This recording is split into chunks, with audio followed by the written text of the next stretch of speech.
Hey, so I have with me today John Kresevic, CEO, co-founder of JFQ Lending, friend, someone that I've gotten to know over the last handful of years. He's built this company, someone I have a lot of respect for because of what they've done. So thanks for coming along, coming on board, John, and taking your time today with us. No, I appreciate it. Appreciate the invite. Excited to go over some of these questions you have and, hopefully provide some clarity on some of the things that we're doing well and some of the things that you've helped us with as well, Josh. Absolutely. Thanks. One of the things I'll say is I've been in this business for 21 years. We have over 100 lenders that use our software now.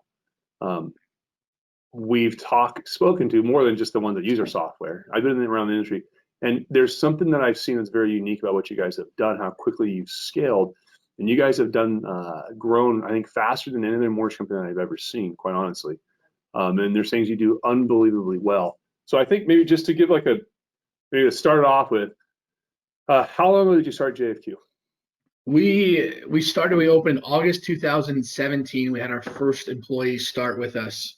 We had about a 1,300 square foot little building. We had little wires on the ground all over the place. My partner was basically trying to tape them down, and it was a fun time. There was a little lizard running around. We called building management. They were like, "You guys got to figure it out." So we had to figure out how to get this lizard out of the office. But it was August of 17. I'll never forget. Yeah, and small. You didn't take a bunch of money, right? It wasn't like you had a whole bunch of money. No money. It was it's all self-funded. My partner and I. We have no outside capital, no private equity. It was just he and I trying to say, you know what? Let's see if we can figure this thing out. We started with a total of 4 loan officers, one processor. We had a front desk intern who's now one of my senior sales leaders. So that was pretty fun. So we had about 7 total people August of 2017. Where are you at right now? We crossed 650 team members at the end of November. It's been a fun ride. I mean, this year, 2020, has been difficult for a lot of folks, and we're fortunate in our industry to be able to work remote. First of all, right, having the ability to still do our jobs during the March, April, May, June timeframes has been pretty difficult. But we're across 650. We think we'll be around 1,200 team members total by the end of 2021. So a lot of different layers, a lot of moving parts. Every single day, it's kind of like we're firefighters. What fire are we going to put out today? It's fun, but it's also very, very challenging at the same time. And I was doing the math in my head. 4 to 650. That's over 150. It's 150, 60x. Yeah. Growth. That's insane. What volume wise? So what's your volume looking like? What are you going to close in December? What did you close in November? Yeah, so we've got about 130 producing loan officers. We funded about $450 million in November. We think we'll cross about 525 in December, and then we're projecting out between 7 and 8 billion for 2021. So we've got the nice infrastructure in place from an operations standpoint, right? You've got 130 loan officers, and out of 650-ish team members, only about 20% of our team members are producing loan officers. So we've got a lot of room to now go into loan officer growth mode. Our thought process and strategic plan was to build out the back office, support, operations, technology, IT first, so that way we could then scale into the loan officer piece so it can be very, very seamless. From our experience, we went through 2019 kind of the opposite way, where we brought in loan officers first, and we decided to completely flip that because it was a lot easier to say, hey, come work with JFQ. We want to hire folks, produce more production, and we have the capacity in the back end of folks that can actually get loans closed quickly and efficiently. Yeah.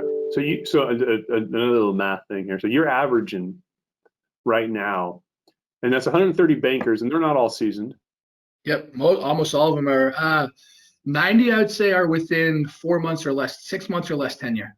Yeah. So at that level, you're averaging 3 million fundings per loan officer right now a month. It would take 3.1, 3.2. Depending, some loans fund, and a couple loans will close the end of the month. They'll fund the following month. But we're in that 3 to 3.25 range. Yes, sir. Averaging 11 probably units a loan officer, 12 units a loan officer. I know some of your loan officers. As you know, some of them used to be my loan officers years ago. Oh, yeah. So I definitely keep in touch with them. I know that some of them you have people closing 20, 30, 40 loans a month, right? That's you have a big group of people consistently producing that type of volume, right? Yeah, so part of our thought process is we want to push the top as much as we possibly can. I think a lot of folks probably share that mentality. There's just different ways to do it, right? So what we've identified is we're a consumer direct model. So our plan is to spend on marketing to get to the point where phones can ring. Not enough for people to have loans, but more than that, or sorry, to have leads. And what I mean by that is we overspend on marketing by design. The reason for that is one of my pet peeves is when loan officers have downtime. Like, I want folks busy. I want them pushing towards the next levels. I want my leaders on the floor. I want my leaders, helping them, writing loans for them, with them, enrolling clients, right? So our top folks, our tenured folks, have been with me for, I've worked with them probably between 9 and 10 years, going way back before JFQ. We've got folks consistently in the low 40s, about 6 or 7 folks. So they're doing, $10 to $12 million each. So they're doing a lot of volume for us. And then our next goal over the next 12 months is to build out the next group of superstars, right? So our hiring process is, it's almost all organic loan officers. We bring them in, they go through a 6 to 12 week training program. We help them pass the SAFE test. We say, here's the JFQ way. We want you to sound like us, sell like us, client service like us, referrals like us, run your pipeline like us, cleanliness. Let me teach you guys guidelines. And that's kind of the growth phase that we're in right now, is can we successfully continue to organically bring in folks and then create the next wave of superstars? And it's been a hell of a ride. Yeah, I've been watching it. I'm impressed. You're saying something that, as I have seen you guys' success, trying to key in on why some companies grow faster than others, some people, with success. I think something that, I know you spend a lot of time on, and you're mentioning it here.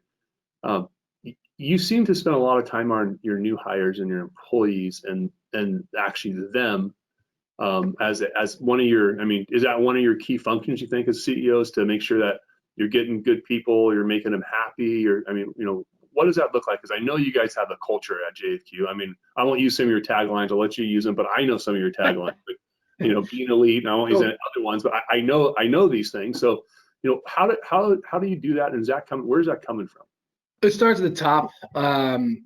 I was fortunate in my first 8-9 years I spent at Quicken Loans, where culture is extremely important.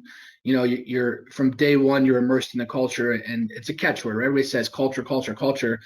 But we try and do our absolute best at all times to put people over profits. And there's a lot of, March, April, May was a challenging time for a lot of people in the industry specifically, because everybody moved remotely, pipelines were blowing up. And we made the decision as a company back in March, which I think people and loan officers still remember.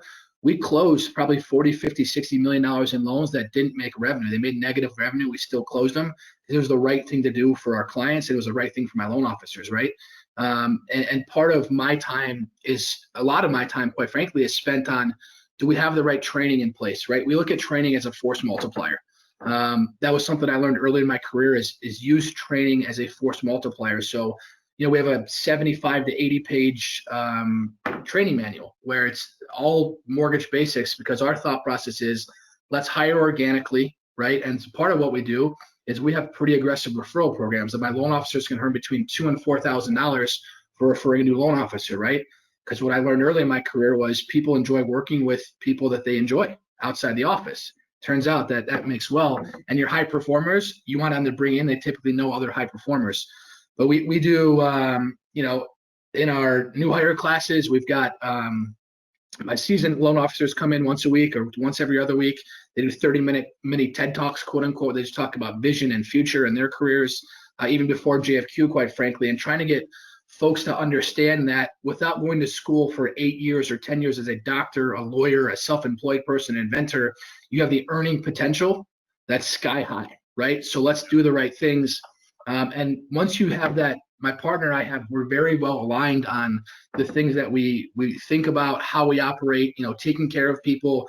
We don't leave. There's no very little negativity. We stamp it out. We have a no asshole policy internally.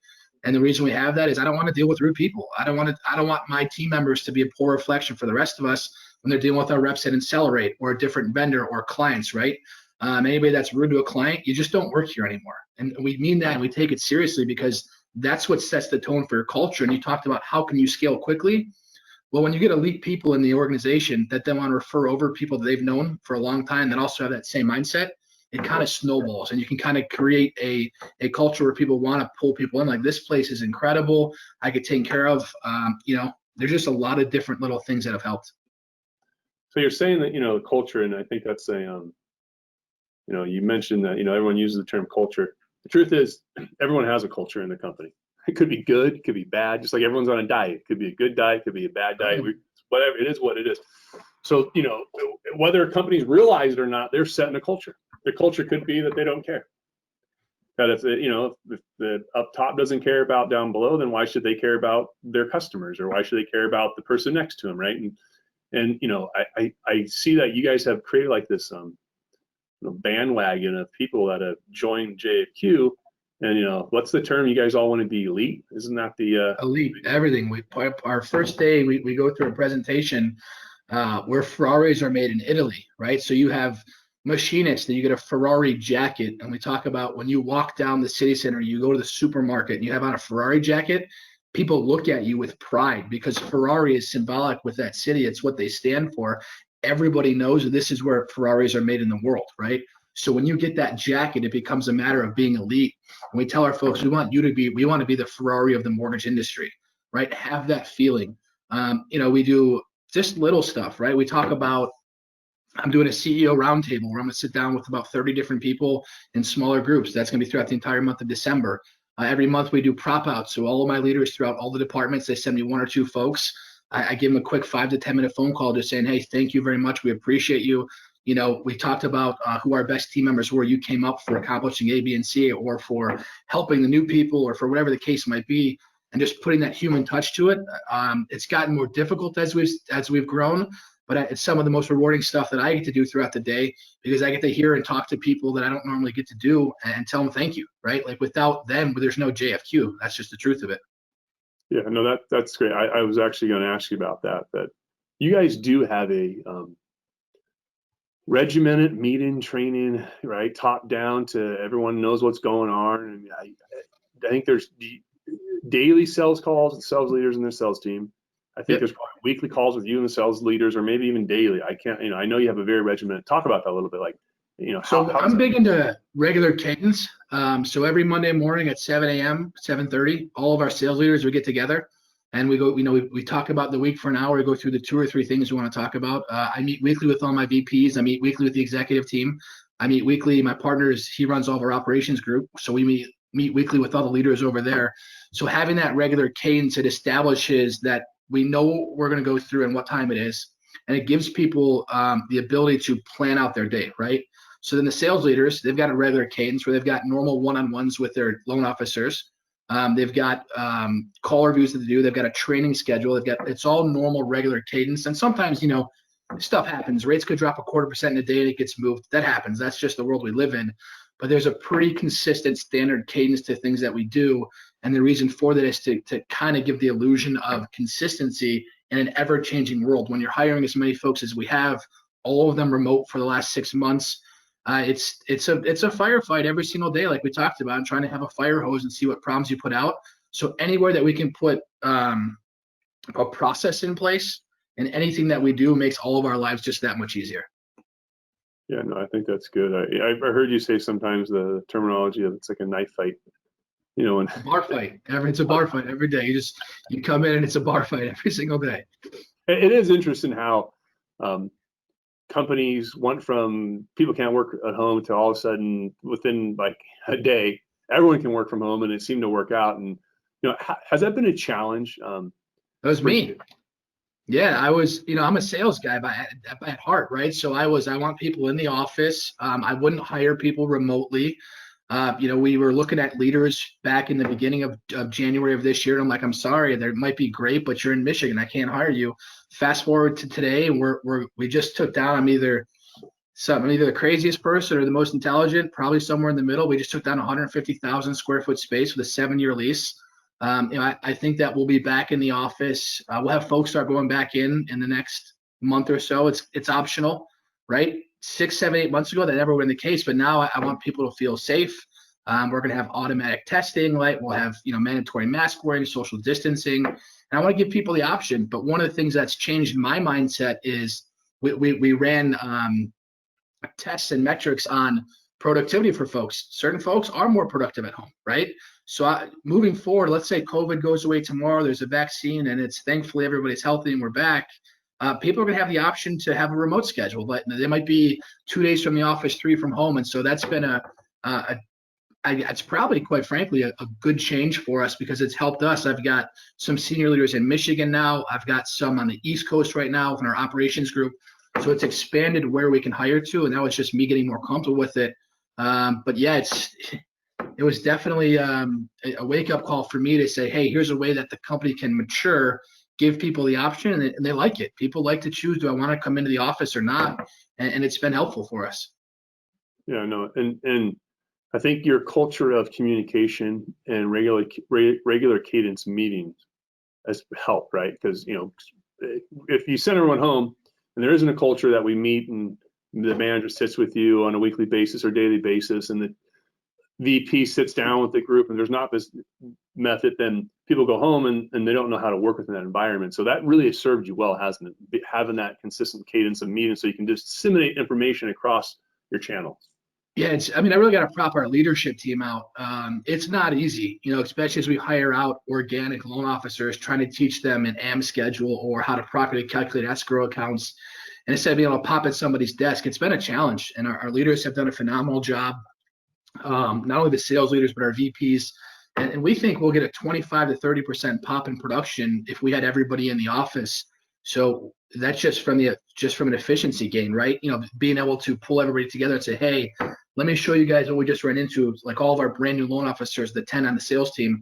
Let's go through this together because you're all going to have the same question. Whereas now our sales leaders have to have the same question sometimes 10 different times because they can't hammer it all out at once. But the leaders are, they said every single morning there's a sales meeting. We talk about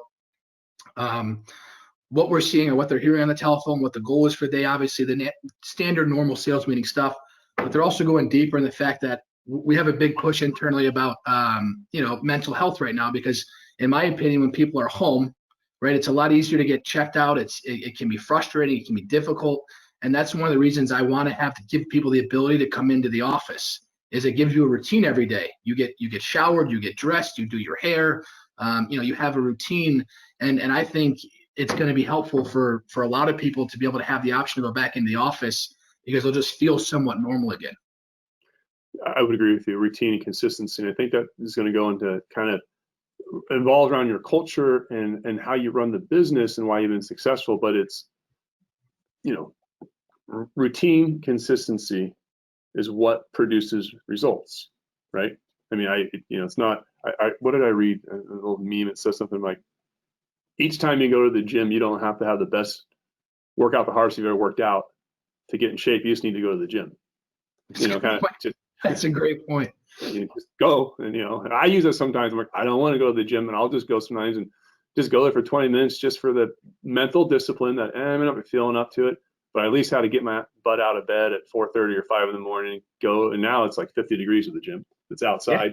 Yeah. Just so I can mentally get, I don't want to lose that discipline, because once you lose that discipline, it's really easy to just. Very hard to get it back. That's right. Yeah. So that culture of discipline and how you run metrics up, how does that translate? I know you from several different places, but one is obviously from the Insellerate side. How does that translate into how you're managing your team, and what strategy, technology, what tools are you using to use that discipline and kind of push it out across your whole entire organization without having to, micromanage everybody? Yeah, so micromanage is a term a lot of folks use. We like to call it not really micromanaging, but I'm pointing you in the right direction to be successful, right? As a brand new loan officer, which is the majority of folks that we're hiring, a lot of times it's they don't know which way is up and which way is down and what they should be doing. So what actually has been really helpful with Insellerate is that we can tell them, here's the next most important lead that we want you to call, right? And then we also have built out with Insellerate, we've talked about this before, but we have defined logs in place. What I mean by that is loan officer talks to a client on Monday, they don't pull credit, that gets escalated to the Shark Tank, and then somebody else can go in and take that, right? So now we can drive the habits that we want, which is lead to credit. We're going to track lead to credit. We're going to get better at how many calls do you get, how many credit pulls do you get? Because in my opinion, if you pull a credit report, now you can get a presentation. So we were able to initially start using Insellerate to build out our entire call flow. And as we've matured as a company, now we mirror Insellerate with Domo, which can give us also live reporting and tracking, which allows us to kind of mirror the two to let us spit out which metrics we want to push over and over and over again. And then we can use the technology that we have, whether that's lead escalations in place that we have through you guys, or lead priorities reports or sales manager reports that you guys provide, which lets my leaders at one click look and see how many calls does Josh have, how many does John have, how many does Jennifer have, how many does Billy have. And so we can use one click to kind of put us in the right spot to help us be successful. No, that's good. I having that, as you call it, visibility and seeing the numbers seems to be, rather important. What do you mentioned a couple numbers there, and just to put in perspective, people listen to this. Some are in the consumer direct world, some are not in the consumer direct world. So to some people, what you're talking about is like foreign. What do you mean you measure calls and credit pulls? What does that mean? Or credit pulls to disclosures out, the disclosures in to process and process into fund. But if you really look at it, you are running a machinery of a business that's producing widgets. Those widgets happen to be loans, right? That's what those happen to be. So you are looking at things like, hey, if I took 100 leads today, how many did I pull credit on? Because that's a leading indicator of what quality, interest, sales effort. Then from there, how many got a presentation? Because that means they qualified. Then from there, how many got disclosures? Because it's showing you early indicators, right? Because I think some lenders or people look at this and they go, hey, I'm going to do this thing. I'm going to hire loan officers, and I'm not going to micromanage them. But what they should do is point them in the right direction. So they're just saying, hey, go fund loans. Hey, it's 2 weeks into the month. You only got 3 loans in your pipeline. Gee, you got to pick up the pace there, John. But they're not actually able to tell a loan officer or coach them and say, hey, I see what it is. You're pulling a lot of credits, but it looks like you're not getting people to be approved. Do you need help in figuring out how to structure a loan? That's exactly it. Right. It's one of the best pieces of advice I ever got or ever heard. I'm not sure how long ago. Hopefully it was a long time ago. But it's what can be tracked can be measured, and what can be measured can be improved, right? So I don't need to improve a loan officer's fund ratio by 2x. What I need to do is figure out, how can I make the loan officer 3% better at pulling credit? How do I make them 1% better at converting those credit reports into applications? How can I make them 5% better on application to submission? And how can I make them 4% better on submission to pull through and close, right? So figuring out in your widget making process all the different touch points. And you could even go back to when the phone rings. So what we spent our time on this week, it's been fun and frustrating, is we're digging into call logs and our call routing logic. So figuring out what, when somebody calls us, it says, welcome to thanks for calling JFQ Lending, right? Should we just get rid of that JFQ Lending piece? Does that help us? Does it hurt us? How quickly am I moving that phone call to a loan officer? What's my drop-off time at 10 seconds if a client doesn't get to a consumer? What about 20 seconds? What about 30 seconds? So I'm just continually trying to pull the different levers to improve 1 or 2% in so many different ways. And when you can do that, that's how you get to the end result of taking 130 LOs and funding 450 to this month, $550 million in volume. Just small incremental improvements along the way. So I'm not micromanaging you. I'm pointing you in the right direction by giving you the data right in front of you and saying, you have this many calls and here's your credit reports. If you were just average at pulling credit, if you were just average, your production would be sky high, Josh, right? So you can have tailored coaching to each individual person.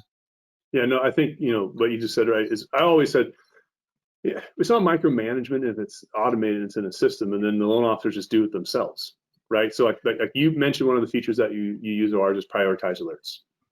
I know you over market for your loan officers, and so they're getting hundreds of leads in a month.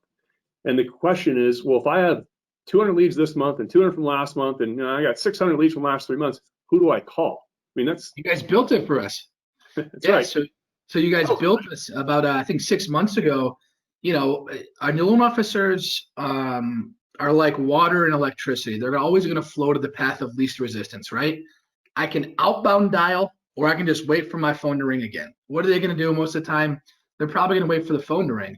But I know as a leader that their most highly qualified lead might be a $500,000 loan in California where the rate's 4.25%.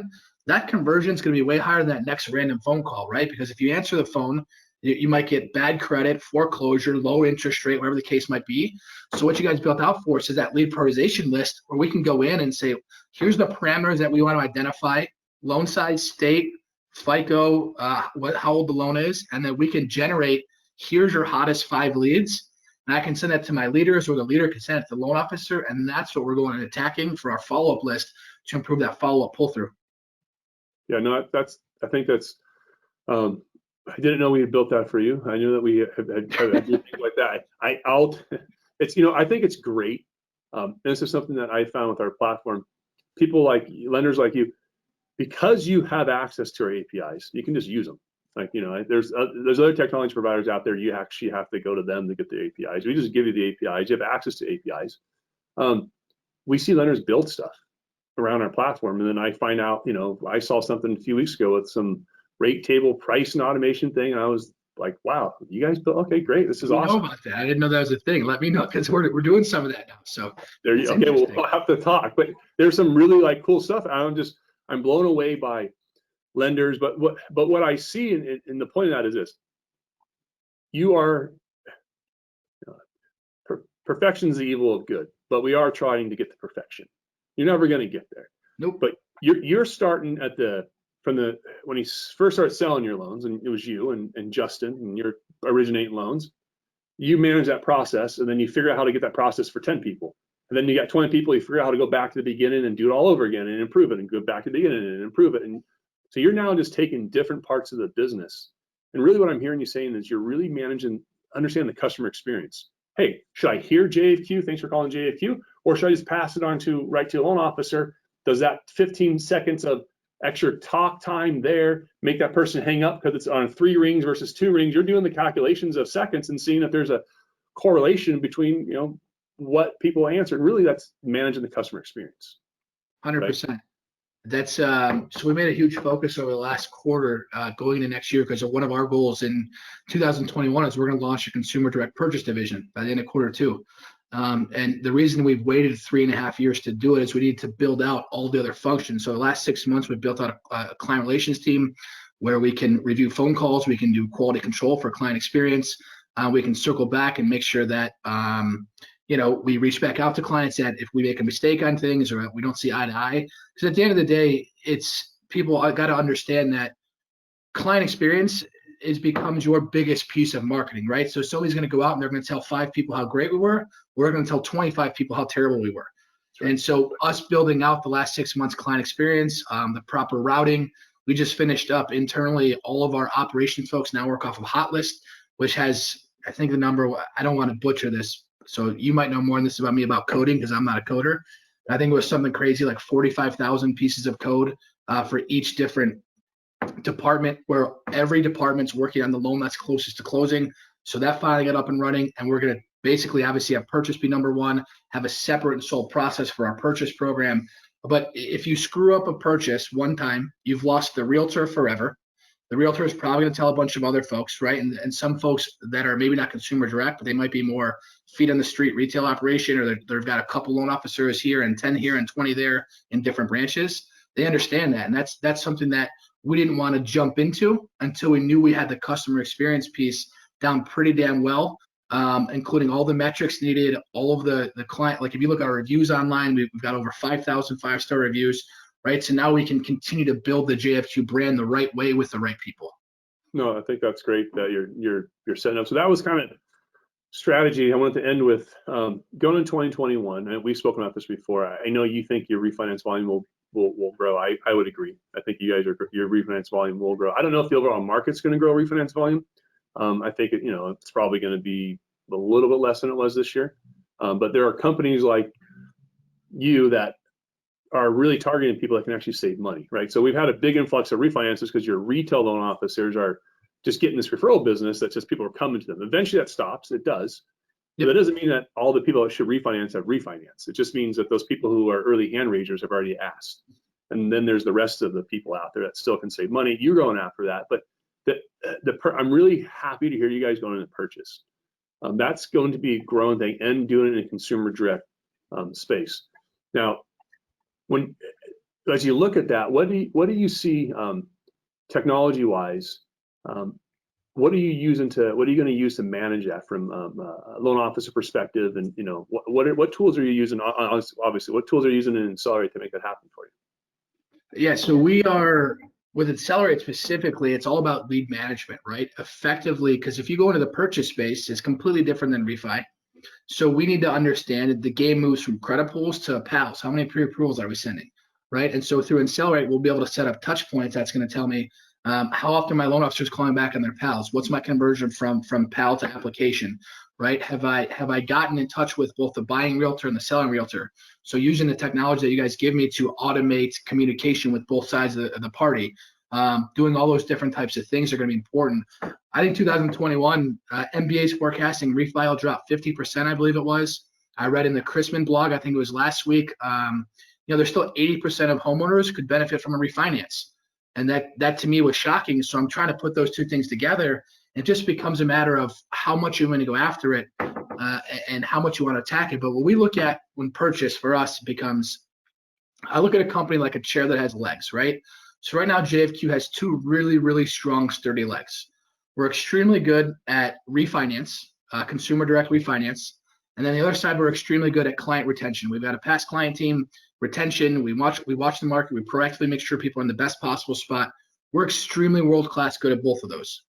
So over the next 24 to 36 months, we want to build out some other legs of the company. One of those is going to be purchase. We're opening a call center in Puerto Rico. That's going to be another big project for 2021. Over the next 24 to 36 months, we're going to servicing loans, right? And so now we have think of five legs on a chair where if rates go up and refi gets knocked out, I still have four sturdy other pieces because it allows you to do other things and create a more stable business. A lot of business is luck. We were lucky with when we started. 2018 was tough for a lot of folks, but we kept growing in size because we had a unique model that works. We're pretty damn good at it. We understand how to drive production. We understand how to get the phone to ring at a high level. And we have great loan officers that work with us, right? And so that gave us a lot of momentum to springboard into 2019 when rates came down. And we really spent the last 2 years building out the back end ops and processing to then allow JFQ to launch over the next 2 to 3 years and build out the other chairs of the other legs of this chair that we need to do. Yeah, no, I like that. And I'm always excited when I see our lenders going into new things like that. And, obviously we're going to love to help you and see what we can do for you on that. All right, so I'm going to ask you a couple of quick questions. Our time is running up here. These are kind of random questions. They're not particularly necessarily mortgage questions, but figured I'd try to get a little bit know a little more about John. Just first one, easy one. Minus mortgage, if you're going to be in a dream career, what would you be doing? Professional video game player, working for PC Gamer. I'm kind of a nerd at heart, so my exit, I guess you could say, or my release is just I like to go play video games on the computer, actually, not like Battleground or Battlefield. I'm not good at that. Those kids beat me up. Civilization, strategic, long-term thinking games, I can just kind of relax. So I'd be a professional PC gamer, video game player. I like it. What's been your favorite COVID TV? Like, have any? It's not even close. I got into Westworld a little bit, but that's not it. Yellowstone. It is a phenomenal show. If you haven't seen it, it's about like this modern day ranching family in Montana. I mean, I'm not a person that highly recommends shows. If you haven't seen Yellowstone, I promise you it'll be a top 5 you've ever seen. All right, I'll put it on my list. If you're going to be an action hero, what action hero would you be? Captain America, because I love America. I know that shadow of a doubt. What are you missing right now most about pre-COVID? Sports, going and being able to fly back. I grew up in Cleveland, so going to a Browns game would be great. We're 8-3 this year. We haven't won 8 games in about 25 years. It seems like they're going to go to the playoffs this year. I'd love to be able to go to Browns home playoff game. We'll see if that can happen. But I miss attending sporting events. All right, one last question. What's one piece of advice? You've given a few in this talk, but any simple piece of advice that you would leave people with when they're thinking about how to maximize their production in 2021 or their business? Celebrate. I think a big piece is celebrate the wins. We don't do a nearly good enough job of this. Is sitting back and actually saying, like, wow, we just did 500 million for the first time ever, but we beat it by $50 million in December. That's worth doing. And when you can sit back and actually look back and reflect on things, it makes you feel accomplished. And we don't do it enough. It's advice that I've gotten. That's why I'm trying to share it so I can live it a little bit. Because when you celebrate the things that you've accomplished, it gives meaning, and it gives really gives clarity to how far you've come.